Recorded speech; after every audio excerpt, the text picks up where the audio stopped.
аудиокитоб дар Азия Плюс. қироаткунанда Субҳон Ҷалилов. марди танҳоро ҳама ҷо бодия аст. пешгуфторе аз мутарҷим. Антон Чехов бо 5 бародару як хоҳар аз хонаводаи як баққоли камҳол дар муҳити беҳуқуқии Русияи подшоҳӣ ҳанӯз аз наврасӣ бо фақру ранҷи муҳтоҷӣ, аммо бо умеди саодати инсонӣ заҳамоти хастанопазири мондагор кашид. муҳити ӯ тимсоли бешае буд ки гурги ҳирсу нафсу истисмор ҳама омолу армони сутудании башарро беамон сайд мекард. дар ин фазо инсон ба сурат инсон менамуд. дар сират бо фармудаҳои Абдуқодири бедил бузинае гашта буд маҳви таманнои ҷаҳони касифи худбинӣ, балки харгӯшсифат тарсу, рӯбаҳмиҷоз пурмакру ҳила, кафтаросҳо ифлосу ғажд, хуктаби бандии нафсу шаҳват, морафгори каҷраву каҷкирдор, каждумхӯи мудом ба заҳр задан тайёру ва бадтар аз ин ҷонзодҳои бешуъур буд. ин муҳит беамону бевақфа аз хурд то калон бар тору пуди ҷумла одамон нохуни заҷру зулм мезад. навзоди маъсумеро ки бояд аз лаҳзаҳои нахуст баҳри зиндагии озоду ободу ормонӣ гом бардорад, ва ё модари мушфиқеро ки бо нозу фараҳ аз бахту иқболи фарзанд биболад, ё хоҳару бародари ҷонпайвандеро ки бо хоҳариву бародарӣ дарвозаҳои тозаи эҳсону накӯиро боз намояд, падари ҷафокешеро ки аз нашъати заҳамоти рӯзафзуни хиш дар гармову сармо ҷону рӯҳи тоза бозёбад, ҳамчун барда нотавону уфтода ва хору залил сохта буд.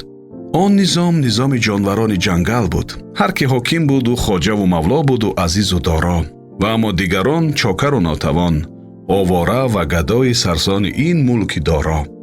чунин қонуни беқонунӣ мувофиқу мутобиқ ба мароми гурӯҳи ҳоким дар раъси як сарвари мутлақу хонаводаи бебандубори ӯ бедод мекард. антон Чехов бо он ки кӯҳи ғаме аз дарди миллати худ душбораш буд хам назад. то охирин нафас дар баробари ёру ағёр ҳеҷ гоҳ маҳзуну шикаста зоҳир нашуд.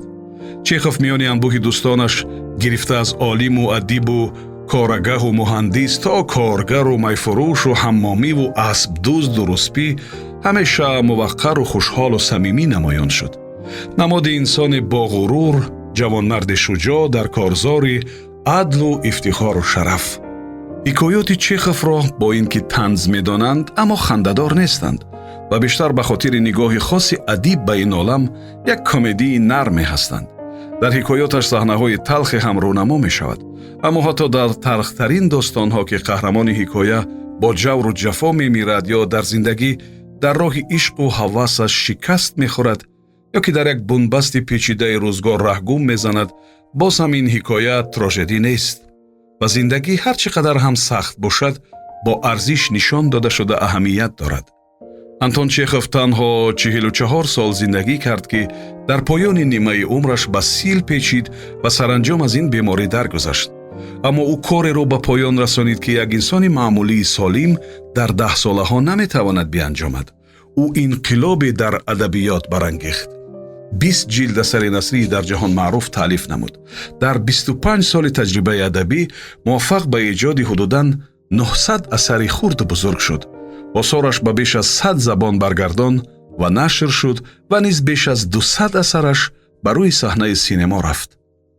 муосиронаш дар зикри ҷамили ӯ меоранд ки ба Чехов унвони академикӣ дода шуд, аммо рад кард. ин тасмими вай дар ҷомеа бостоби густурдае ёфт. шаҳри Таганрог бо муҷассамаи Пётри Аввал, шаҳрёри шарофатманду ростин ва сарвари зиёбахши Русия, андар бодлох фурӯ рафта ифтихор дорад ки маҳз аз лутфи Антон Чехов аст. ӯ ҳукумати шаҳрро ба сохтани ин муҷассама водор кард. ҳазору андар ҳазор деҳқони хокпошу фақирро дар лаҳазоти буҳронӣ муфту ройгон табобат ва ба дору таъмин кард. дар шӯюи вабое ҳамчун пизишк ба танҳоӣ бидуни дастёру истироҳате дар 25 деҳкада чандин шабонарӯз ба тадовии беморон пардохт. ва Чехов табиати ноороме дошт. пайваста шӯхӣ мекард.